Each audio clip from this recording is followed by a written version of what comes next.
Hello, everyone, and welcome. My name is Sharon Bonney. I'm the CEO for the Coalition on Adult Basic Education, and it's my pleasure to welcome you to today's webinar, Job Quality Can't Wait, an introduction to the Aspen Institute Job Quality for Tools Library.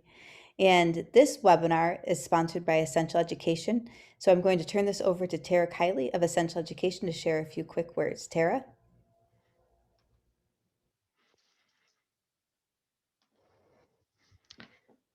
Thank you, Sharon. Good afternoon. My name is Tara Kiley, and I'm excited to be here representing Essential Education and our partnership with COABE. We are grateful to be sponsoring this webinar for COABE, and we want to tell you how much we appreciate the work you do each day to help learners reach their dreams. Not everyone takes the same path in life. Everyone has the potential to create a life full of opportunities, and the key lies in education. Essential Education was started for that purpose. We are not repackaging K-12 products and calling them adult ed. We build everything from the ground up on solid research, instructional designers who have taught in adult ed, and by listening to teachers and users all across the country. While 2020 was tough on everyone, we launched some tools to help teachers during these difficult times. Check out our new complimentary toolkit and our series of distance learning webinars by going to our website at essentialed.com/educators. We have a wide range of digital solutions, including our workforce readiness courses. Our workforce bundle includes computer essentials, work essentials, and money essentials. Essential Education also offers ABE and HSE courses, helping students accelerate learning and reach their goals. New to these courses is our workplace connections, lessons that connect academic skills with real-world careers. And I'm wondering, can you see my screen? Let's see. We cannot see your screen. That's why I put this up for today's sponsor slide. I'm sorry, let's try this here. Okay, I'm hoping, can you see that now? I'm sorry? Yes, okay. So again, our computer essentials, work essentials, and money essentials. And again, we also offer the HSC. And we do have our workplace connections, which I'm going to show you this slide. So we are happy to provide free demos of any of our courses. You may request a free demo at goessentialed.com/demo/request. Our programs are all ADA and 508 compliant because everyone deserves to learn. We have some new things coming in 2021 that are going to be spectacular. Please reach out to your local representatives to learn more. I hope you enjoyed this webinar, and I hope that the year 2021 is filled with joy and success. Thank you again for your dedication to this important work. Enjoy the webinar, and again, thank you to COABE for giving us this opportunity to sponsor. Thank you. Thanks so much, Tara. We really appreciate that. And I just want to say that Essential Education has been such a wonderful partner, and we've really appreciated the partnership over the years. Now I'd like to turn our attention to today's webinar presenters from Aspen Institute. I have to say I'm really grateful that they're presenting today at our request on this library of tools that they've developed. And so I'm going to read their bios. I'm going to read it to make sure I get it all down correctly. So I'm going to stop my video here as I read this. So Maureen Conway is the Vice President for the Aspen Institute and Executive Director for Economic Opportunities Program, also at the Aspen Institute. She serves as Vice President at the Aspen Institute and as Executive Director for Economic Opportunities Program. She works to expand individuals' opportunities, connect to quality work, start businesses, and build economic stability that provides the freedom to pursue opportunity. Maureen founded the Economic Opportunities Program Workforce Strategies Initiative and has headed up workforce research at the Aspen Institute since 1999. She also curates a public discussion series at the Aspen Institute Opportunity in America, which brings together voices from business, labor, policy, human services, media, academia, and others to discuss the challenges experienced by many in today's economy and new ideas for addressing these challenges. In addition, Maureen oversees economic opportunities leadership development programs which connect innovators both within the communities and from within the country to peers working to help low and moderate income Americans access opportunities. She's the author of numerous publications, including research reports, case studies, and policy briefs, including co editing together with Robert P. Gillith the book Connecting People to Work, Workforce Intermediaries, and Sector Strategies, a collection that brings perspective from philanthropy, policy, research, and practice together. A featured speaker at national and regional conferences, she is a nationally recognized expert on workforce issues and has been quoted in a variety of news medias, including the New York Times, the Wall Street Journal, and National Public Radio, and her writing has appeared in Fast Company, Political, Courts, CNN.com, and other outlets. And I'd also like to introduce Jenny Weisbord.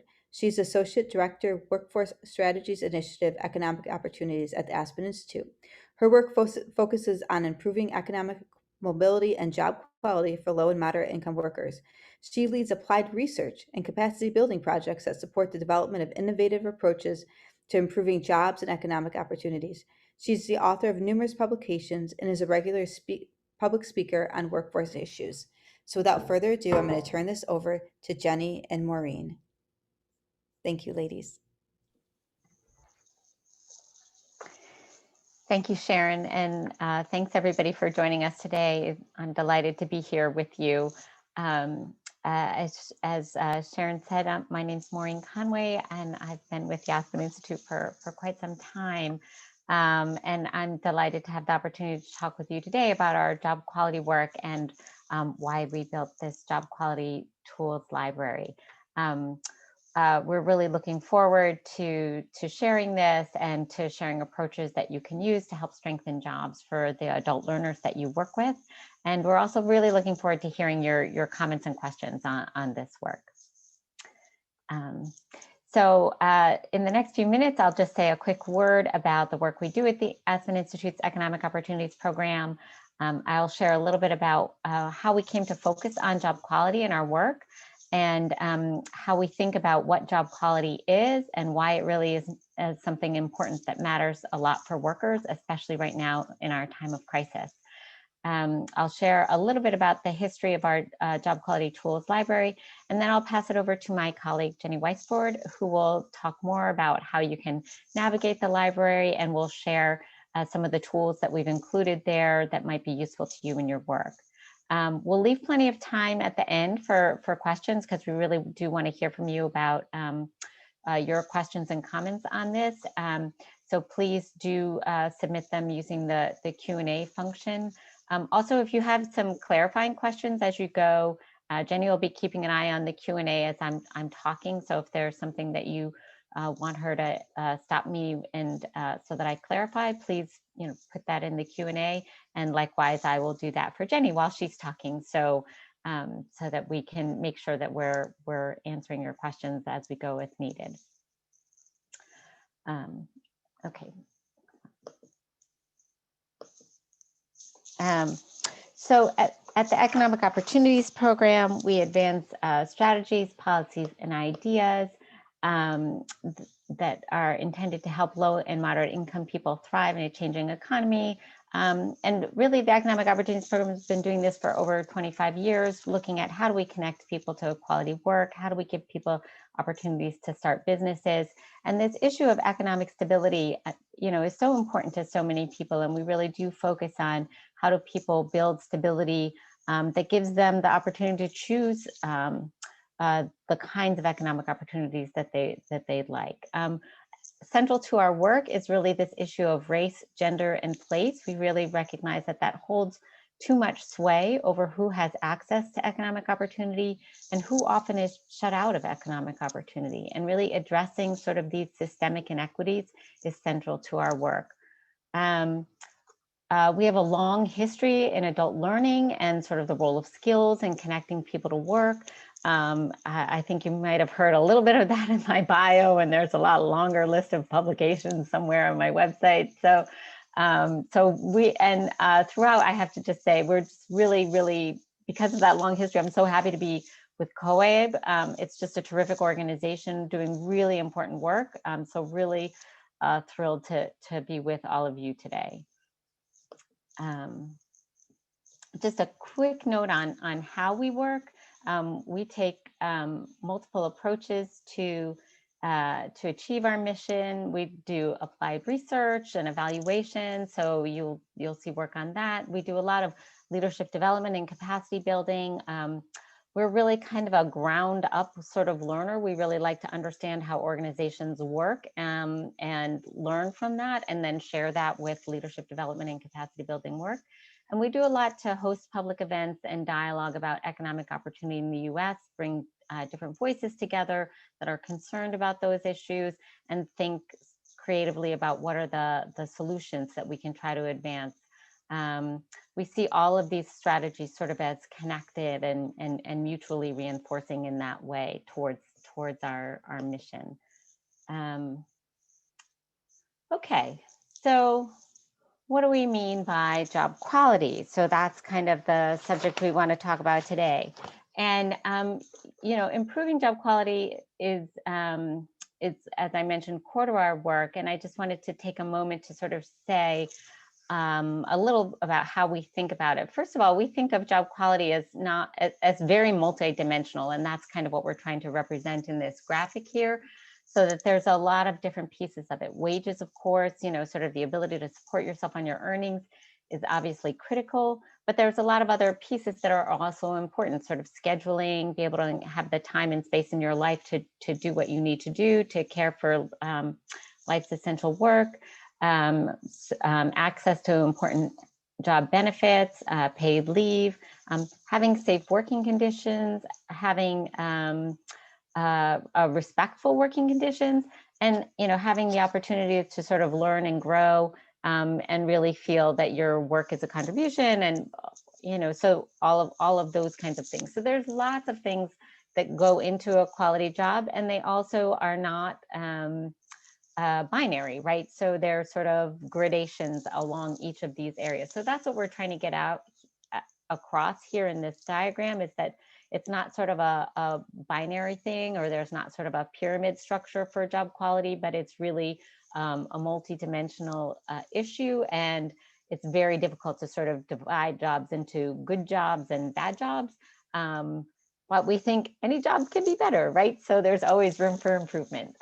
So we really use this continuum to think about where are the ways that you can sort of make practical incremental changes to improve the quality of a job. So today we'll talk about tools that can help employers move along a job quality continuum to really think about how do we improve the economic stability for workers. Okay. And so just a little background on why I became focused on job quality. Really because, as you know, I've spent a lot of time sort of in the workforce development space, thinking about what are strategies to help workers improve their skills. But even as people were becoming better and better prepared for work wasn't becoming better and better for them.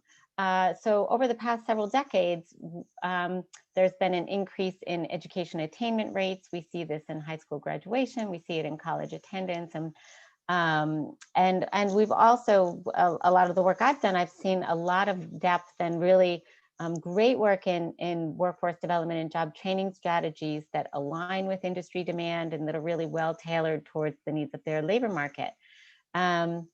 But what this graph shows is that, certainly by one of our chief indicators of job quality, which is wages, that a lot of this just hasn't been paying off for workers. For the last 25 years, actually even longer, productivity has gone up, but wages have not really risen accordingly. So as workers have been contributing more, sort of, they haven't necessarily been receiving more from the economy. And so I think this has led to a lot of crisis for us as we think about, how do we keep people feeling engaged in sort of our society, and how do we sort of keep faith with some of our founding tenets as a society and the sort of ideals of the American dream, that if you work hard, if you're productive, you can build a better life for yourself and for your children. So this is this kind of big picture situation is part of what sort of motivates us to really think, there has to be something more than just looking at each individual and their skills and what else needs to happen. Okay.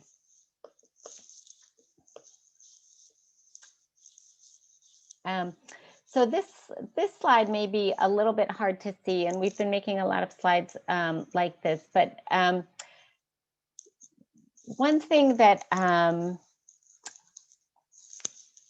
the main point that you can sort of take away from this is, again, this sort of structure of occupations in the labor market, and are there enough good jobs? And we've looked at this in different ways and across different labor markets, but this is national data. This is from 2018, so even before the pandemic, and looking at sort of by major occupational groups, do jobs pay sort of a living wage? And the living wage line we use here comes from the MIT living wage calculator, and essentially it looks at sort of, for a family of 4, if both adults worked full time, each adult would have to earn that $33,573 a year figure. So to put together what that family would need for just a very basic standard of living.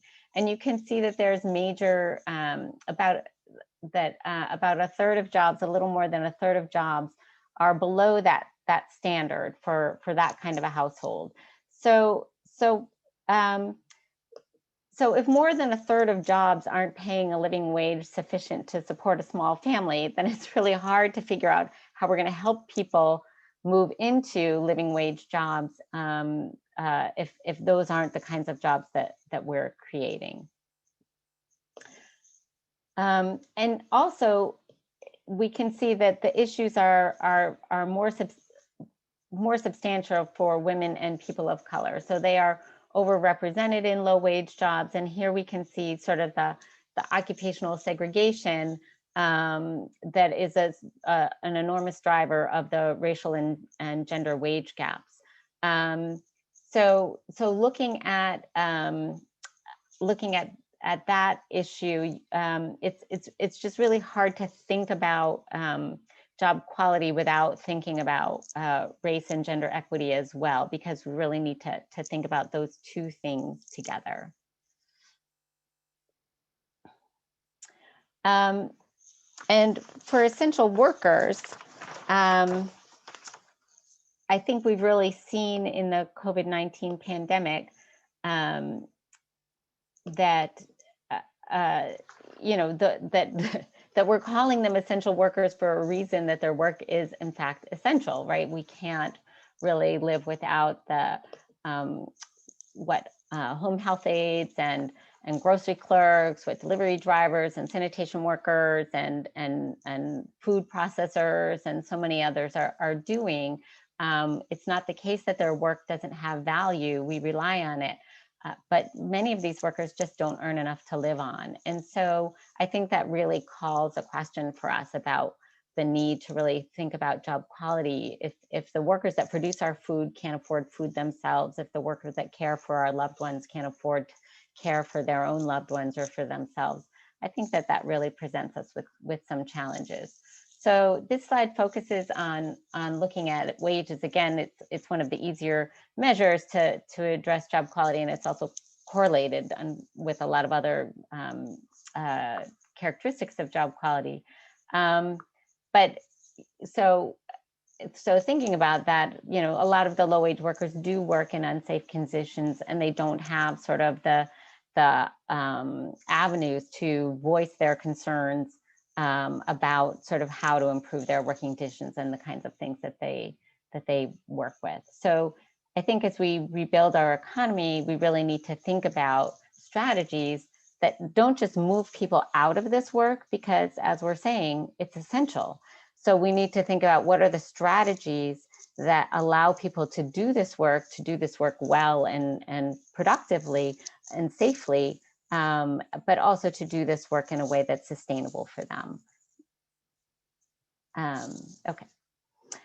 So this is a lot. It's a big order, but I think we have multiple strategies, and I think we can all sort of think about, well, what do I do and how do I partner with others, right? Because There are many explanations for the erosion of job quality that we've been experiencing. So some people talk about the decline of the labor movement. Some people talk about, and certainly the minimum wage has been in the news a lot, that we have sort of let all of our labor regulations decline. Some people talk about globalization. Some people talk about technology change.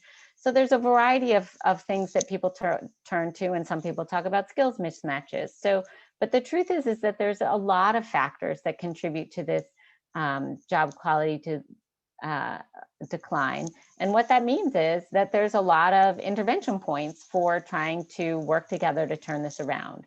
And for adult education providers, equipping adults with the education and skills and keeping track of what those needs are is in fact really important, because there are a lot of ways that skill needs are changing. But at the end of the day, if the institution of work isn't working, then we need to think about what else do we do, or how do we connect that to other strategies in our communities so that the adults that you serve can achieve that basic economic stability that is so important to give them the freedom to direct their own lives in the ways that have value to them.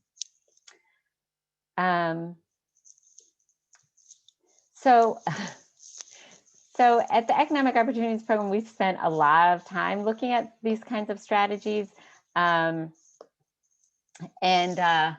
guess I keep this slide in here just because it just sort of shows that I've written a lot of publications over the years.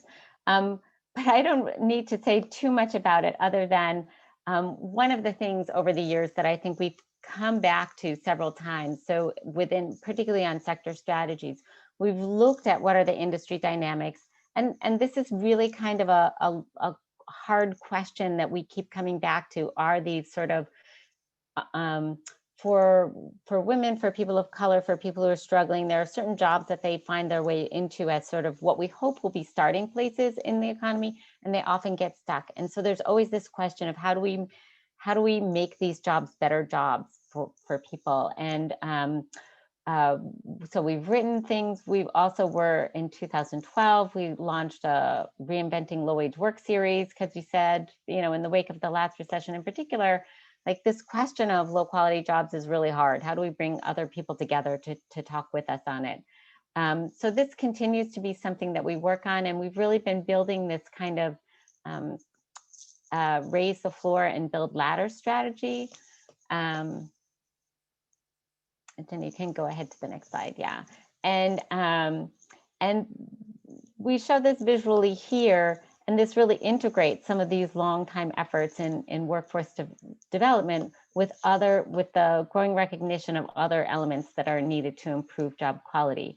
So for a lot of as I was mentioning earlier, for a lot of our history, we'd worked on sort of how do we help people kind of climb a ladder and build skills to climb a ladder.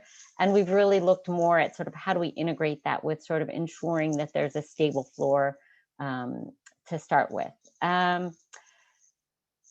So I think I'm going to move along from this because I think that's fairly self-explanatory. And you can go ahead to the next slide.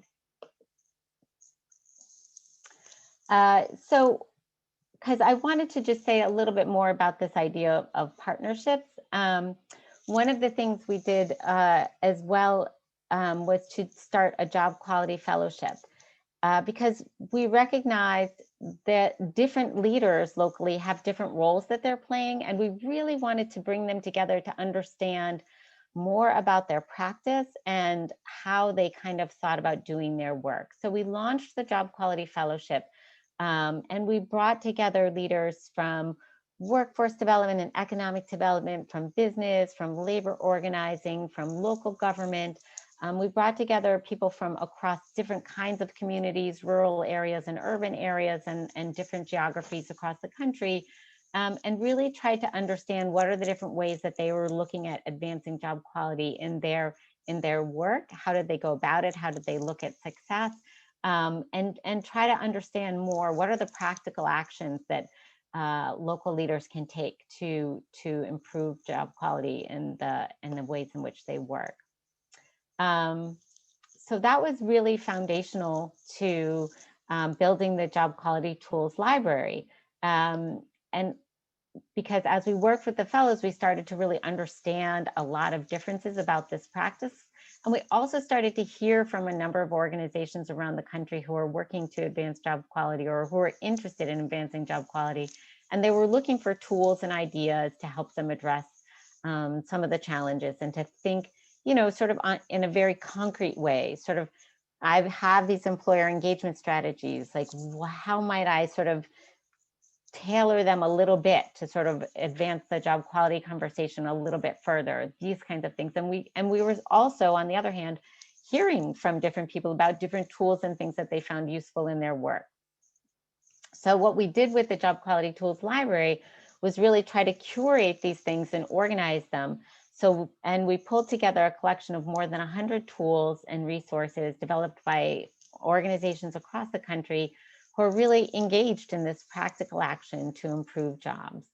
The library does have tools for a variety of different fields, and we're continuing to add tools to it as well. So I really do encourage you to visit the library, to take a look at the tools. And if there's tools that you use or know of that you think we're missing, we'd love to hear from you about that.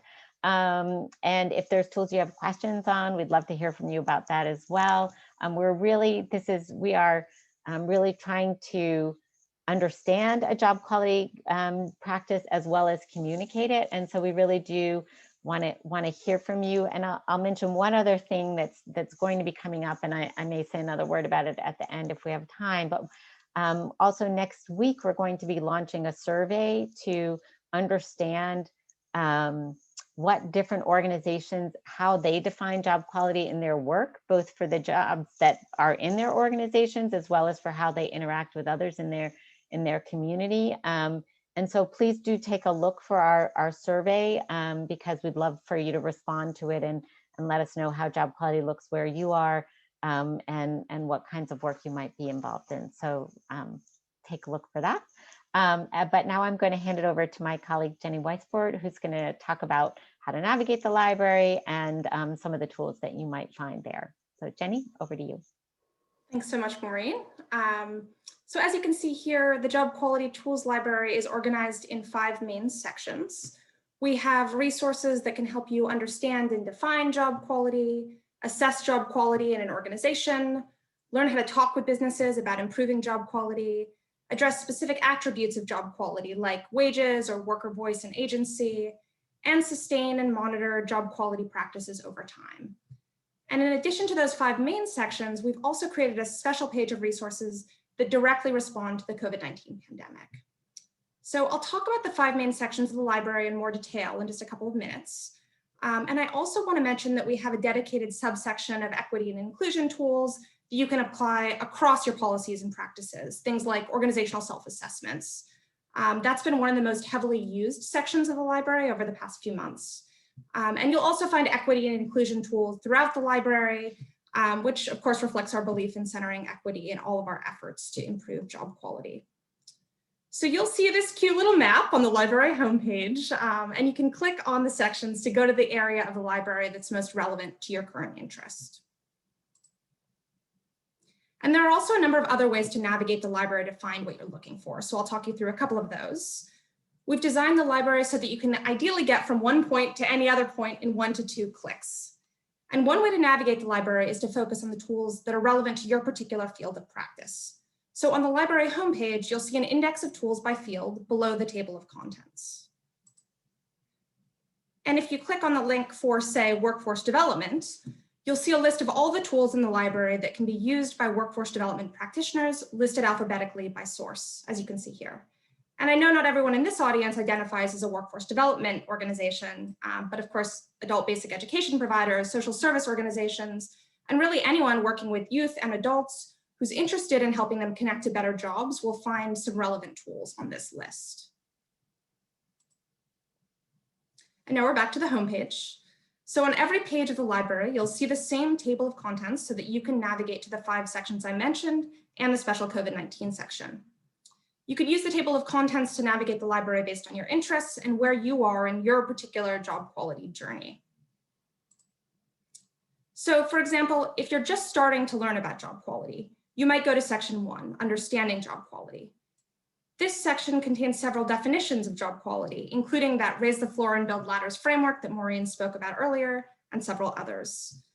Some of our local partners who connect people to work have used these resources to develop their own local job quality definitions.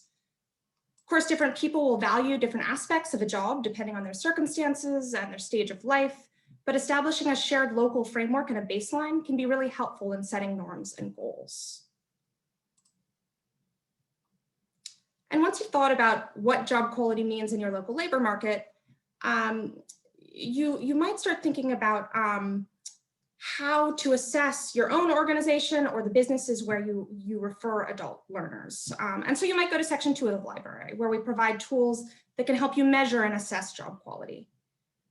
So after you create a definition of a quality job, you might explore tools you can use to assess job quality practices here. And then you might start to discover that a number of the employers in your local labor market offer jobs that don't necessarily meet all of your standards. And you'll ask, how can I start to think about changing those employer practices or having different conversations with businesses? And that might take you to section 3 of the library with tools and resources to help you build capacity to engage businesses in conversations about job quality. And then that takes us to section 4. Once you've started talking with businesses about jobs and looking at job quality, perhaps in your own organization, you might want a tool to help make specific practice changes. Section 4 is the largest section of the library, and it includes tools designed to address specific elements of job quality: wages, benefits, scheduling, legal rights, equity and inclusion, and so on. And finally, section 5 shares tools you can use to formalize and institutionalize job quality, like community benefits agreements. So let's go back to section 3. To introduce you to the library, I want to point you to 2 specific tools that you can start using right away to prioritize job quality in your work.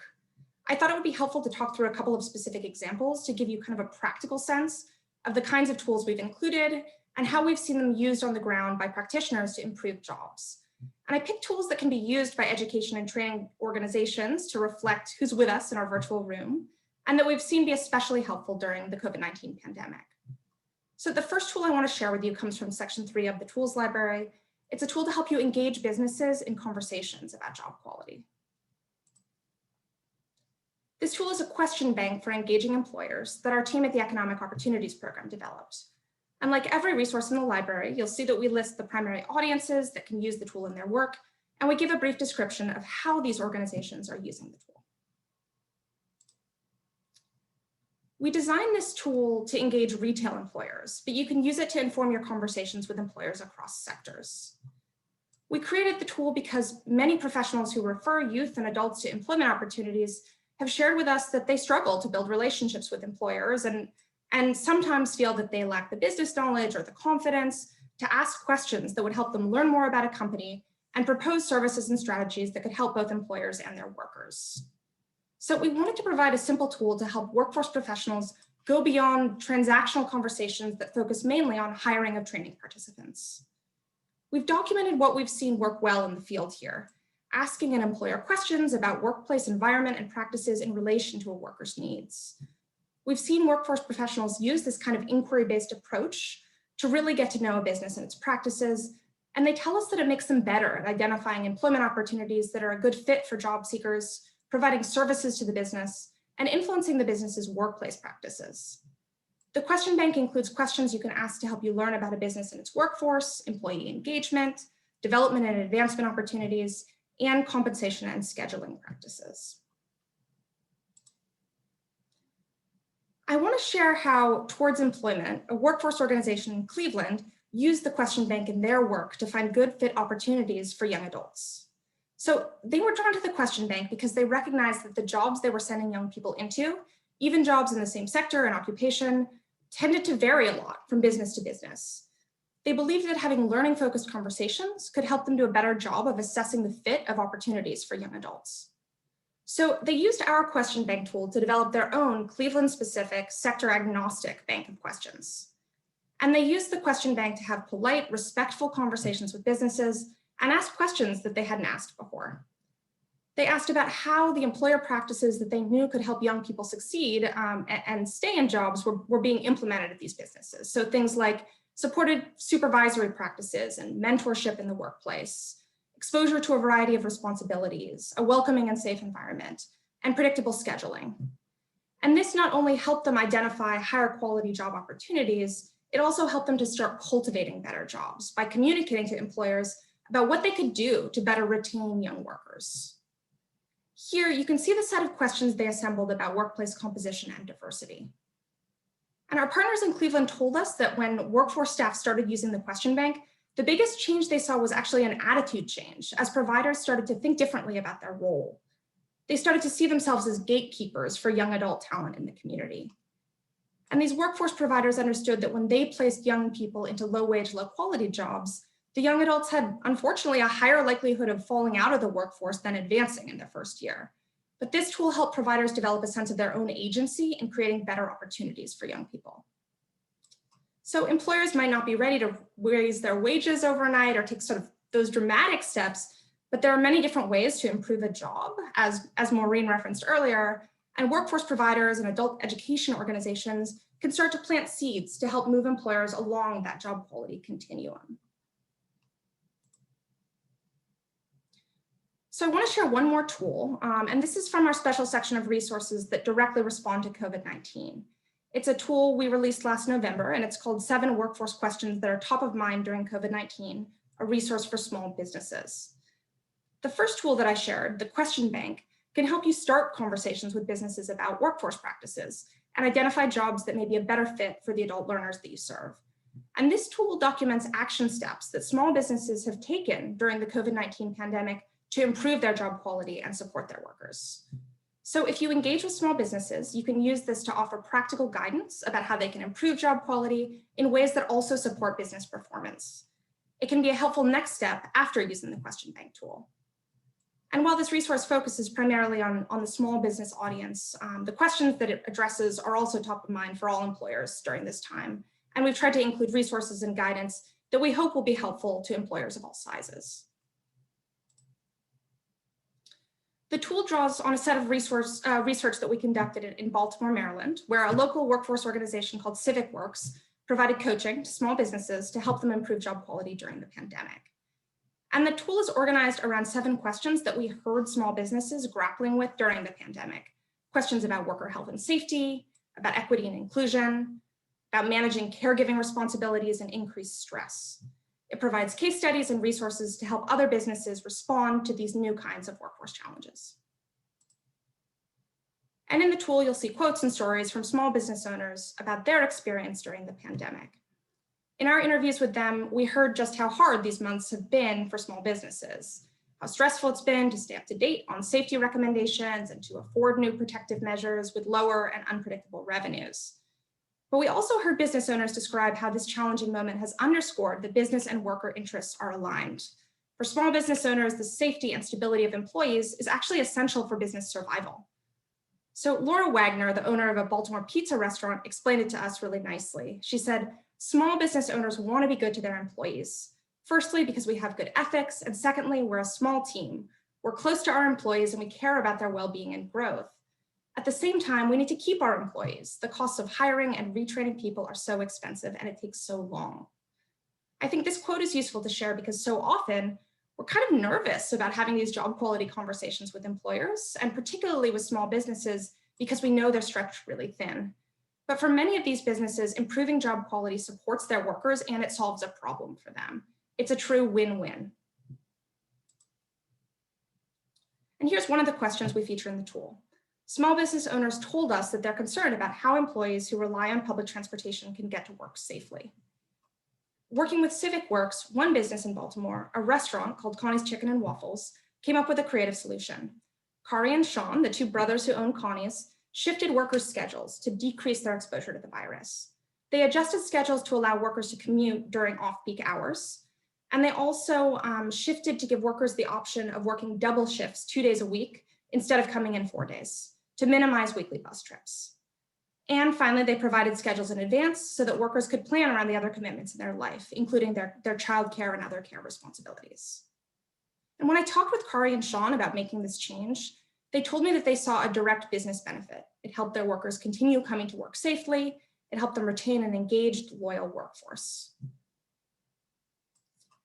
Job quality is a big problem and we can't solve it overnight, but there are many approaches to chip away and to improve jobs in ways that can benefit both businesses and workers, like this example of adjusting scheduling. This tool can give you ideas about the kinds of practice changes you can encourage and support employers to make, or that you can help make inside your own organizations right now. And it can help you think about how best to frame conversations with companies and make the business case for job quality in this pandemic economy.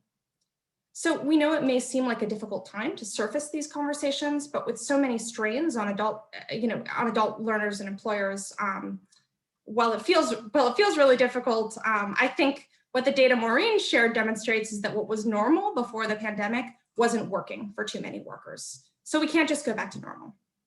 So the crisis really sort of presents an opportunity to shift practices and prioritize strategies that improve the quality of low-wage work and center equity. We hope that you'll explore the tools library and look for the approaches and tools that you can try out when the time is right for you to help strengthen the important work that you all do. And as Maureen said, we really hope you'll share your feedback about how you're using the tools and what other tools and resources you need to do this work.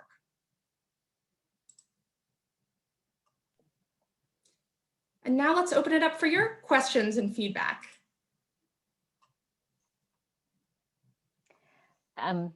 So Jenny, that was really great. And I just, as people are sort of thinking about what their questions are, I was also thinking about a couple of things. Well, one is that I think, one of the interesting pieces of feedback we've gotten from, a variety of education and workforce and economic development organizations is that they think about not only how do they use the tools kind of externally with partners, but also how do they think about their own organizations. And one of the nice things is that people have started to think about that a little bit in terms of, because just like small businesses are strapped, so are most kind of nonprofits and local service organizations, right? And so thinking about what are some different ways to maybe organize work in their organizations and have and improve the quality of their work experience for their workers also just helps them be more effective in the work that they do. And so that's been nice to get that feedback. But I'm wondering if you also want to talk about, since you have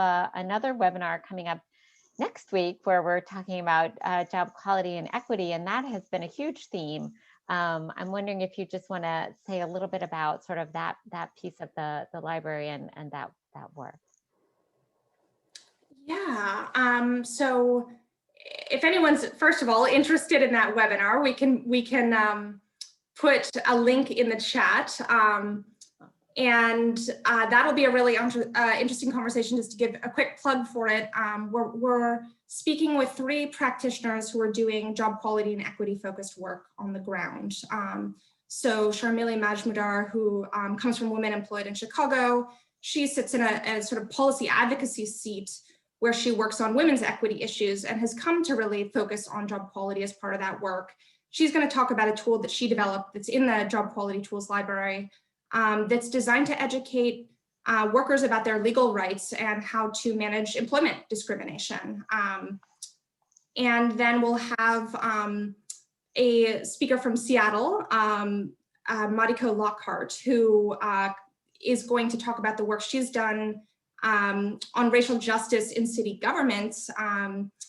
Her team uses a really interesting racial equity impact analysis tool that now has been sort of institutionalized in the whole city budgeting process, and the city, as they develop new programs and policy initiatives and think about their own internal workforce practices, is very deliberate about always doing a racial equity analysis to understand who's being impacted and why, and how programs can be designed in a targeted way that meets equity goals. And a number of cities, actually something like 300 cities around the country, have created tools that are modeled on Seattle's tool and tried to follow suit. And that tool, while designed for city government, has broad-based applications, and again is one that's in the tools library. And finally, the third speaker on that webinar, just really briefly, is Grace Heffernan from Cleveland. She's actually previously with Towards Employed. That example I shared about their question bank tool was work that Grace was very involved in. So she'll talk about job quality and workforce development and their question bank tool. And as it relates to the library more broadly, there is a section, as I mentioned, part of section 4 of the library, which is the one that focuses on tools you can use to implement practice change with companies. Part of that section focuses on equity and inclusion. So we have many tools there, including a number of organizational assessments to help you sort of ask questions as you're designing and implementing programs about who is being centered in that work. But we've also integrated tools in all sections of the library that have an equity focus, including, for example, tools to help you think about, in a training program, whether you're designing it in ways to maximize benefits for everybody, and tools to think about inclusion and how you build a strong culture within an organization. Yeah, great. So Jenny, we have this question. It's a great question. How can adult ed programs build partnerships with workforce investment boards, labor unions, social justice and civil rights organizations, and others who focus on helping workers attain, retain, succeed in, and advance in family-sustaining employment? Adult educators shouldn't be expected to do this work by themselves. And that is absolutely correct. The adult educators should absolutely not expect to do this work by themselves. And so I have a couple of thoughts, and I'm sure Jenny has more thoughts, but one thing in terms of organizations that I've seen sort of build some partnerships with some of these other organizations is that they think about, who are their students and who else do their students go to for other kinds of services, and how do, it's sort of almost like an inverse of a referral model, right? It's sort of like students often get referred for adult education services here, and for job search services over here, and for other services over here, and sort of as a service provider saying, wait, where else are they going for other kinds of services, and how do we knit them together? Because I think it really is true that across a number of these different organizations, there's really that shared goal of helping this person kind of improve their well-being and achieve their goals. And you have a slice of it, right? And sort of you have a lot of expertise in that one slice, but how do you find a way to connect it? And so one way is to sort of see like who else in the community is serving this person for a different slice, and how do you start to understand how your work aligns? But Jenny, I wonder if you want to add anything to that. Just a couple of things that build on that. First of all, I'll just echo the appreciation for the question. I think it's the right approach and really timely. We've had a number of conversations about sort of what happened after the 2008 recession and the ways that organizations may have operated in silos and in ways that were counterproductive, right? And how we can think differently about sort of being proactive in this rebuild, in sharing resources and aligning strategies, and otherwise kind of leveraging each other's assets across ecosystems. So I think it's a great question to be asking. I'm thinking about sort of practical examples of where we've started to see versions of this happening. And one that comes to mind is efforts in a few places to train and offer resources to organizations that serve workers or job seekers about rights and protections at work. So I'm even thinking about the tool I mentioned a few minutes ago that Women Employed in Chicago developed, and part of their thinking there is, first of all, that too many workers don't necessarily know what their rights are related to harassment and discrimination, but also that many of the providers that serve workers, whether they're workforce organizations or labor organizations or education organizations, may not have had that training either on the specifics of what these rights are and how they're enforced. So looking for kind of light lift ways that recognize all of our limited capacity in this time to provide that education to organizations that can then convey it down to workers. So I think that's a nice example of, one organization that's coming from the advocacy seat, trying to find simple ways to share lessons with others that serve everyone's common goals. Yeah, and I'll just give a different example from sort of a very different place, which was work that we did evaluating the Illinois Manufacturing Excellence Center's approach to providing consulting services essentially to small and medium-sized manufacturing companies.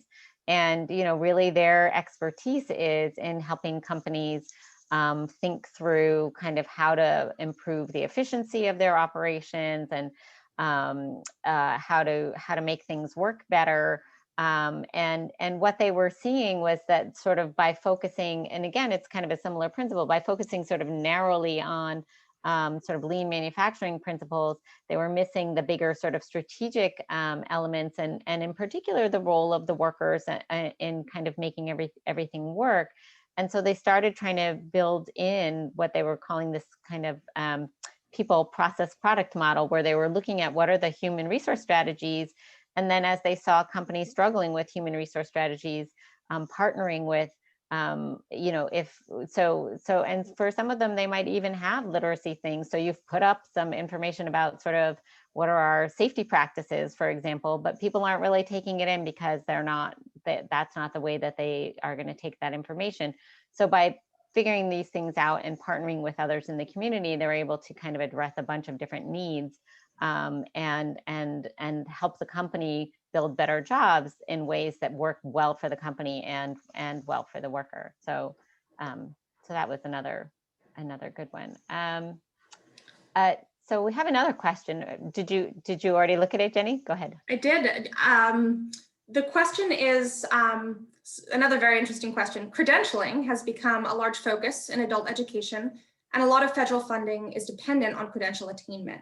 However, not all credentials lead to quality jobs. Are there resources in the library about credentials or certifications that lead to quality jobs or assessing credentials? And I'll just say there are not currently sort of credentialing specific resources in the library. We do have a section that focuses on advancement opportunities and includes things like resources on how you design an effective tuition assistance program and other sort of training and certification program related resources, but none that answers this specific question. Maureen, do you want to say more about Yeah, well, one of the things I was also thinking about with this is that's really true that not all credentials lead to quality jobs. And one of the things that there is, I think, some interesting tools for is tools to understand your labor market and how do you think about your labor market.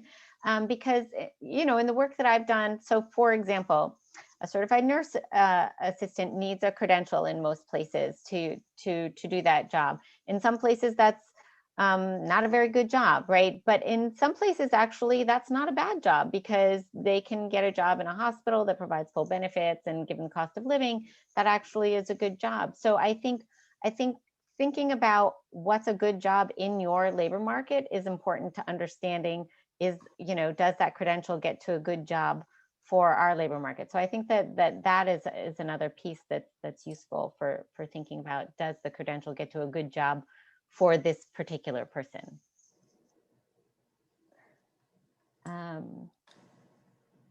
Looks like we have another one here.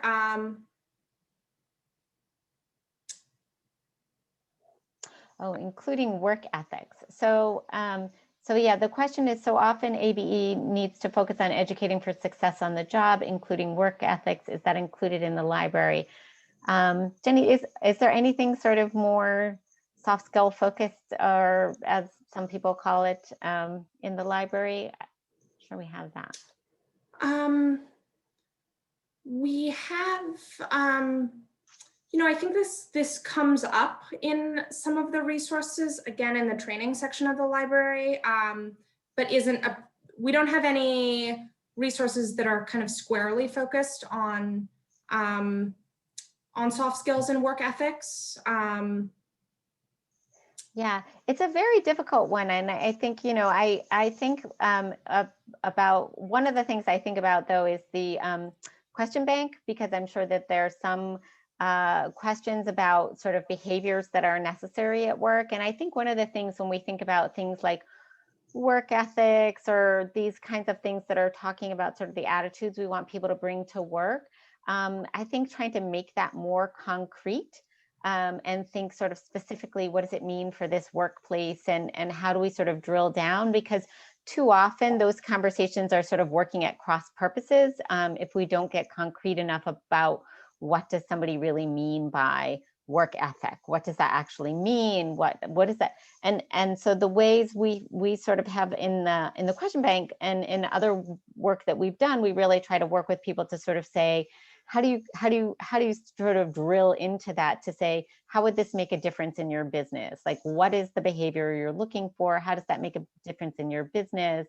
What does that really mean? So that the other thing we have to be careful about is that we're not getting gender perceptions or those kinds of, sort of biases that are coloring people's characterizations of behavior, and really trying to focus on what is the specific sort of behavior or job requirement or something that's really of concern, so that it's clear communication and that the work is focused appropriately.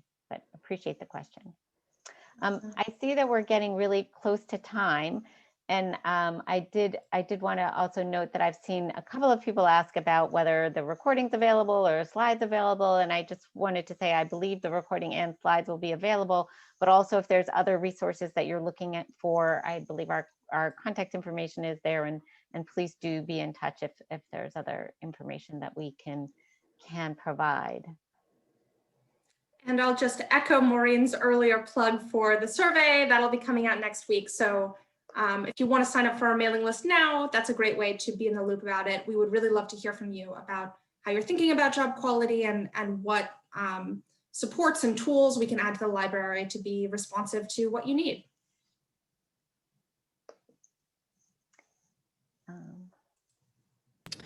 Well, ladies, thank you so much. My goodness, what a wonderful presentation.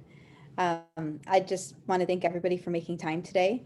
I am going to launch a short poll here to get everybody's thoughts on how this went. And in the meantime, I would just ask if there's any final words from Maureen or Jenny before we close out the presentation.